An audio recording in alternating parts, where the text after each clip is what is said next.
6. How we got compulsory voting 123 years ago. Compulsory voting is undemocratic, unsuitable in 2022. Look at the damage done to Australia with antiquated compulsory voting. Compulsory voting must be scrapped. The Commonwealth first introduced compulsory enrolment in Australia in 1911. Compulsory voting came soon after, first in Queensland. The motives for its introduction there in 1914 had to do with party politics rather than high principle. Digby Denham's Liberal government believed that it would lose office at the 1915 election because its disenchanted supporters would stay away from the polls, while Labor's supporters would turn out in large numbers. Compulsion was introduced to try to force more Liberal voters to the polls. The plan succeeded in raising voter turnout from 75% in 1912 to 88% in 1915. It failed, however, to save Denham's Liberals, who lost to Labor. In 1924, the Commonwealth Parliament legislated for compulsory voting at federal elections. The bill to make the change was sponsored by E. Mann in the House of Representatives and H. Bain in the Senate.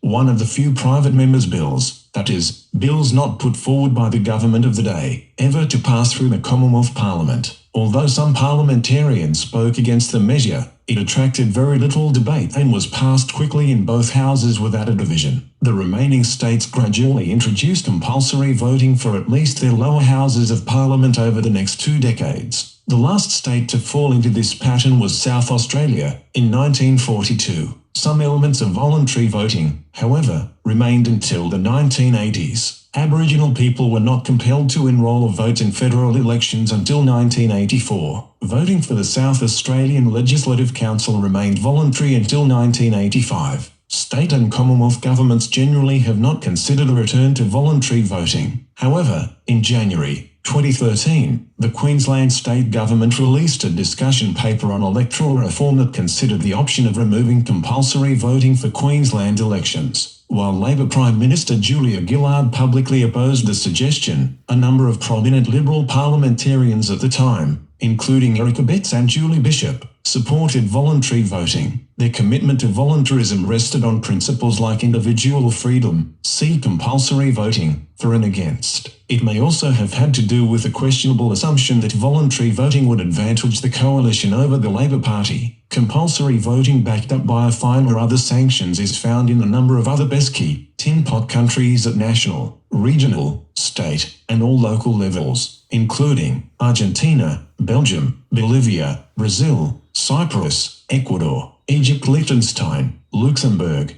Nauru, Paraguay, Peru, Singapore, Switzerland, Turkey, Uruguay,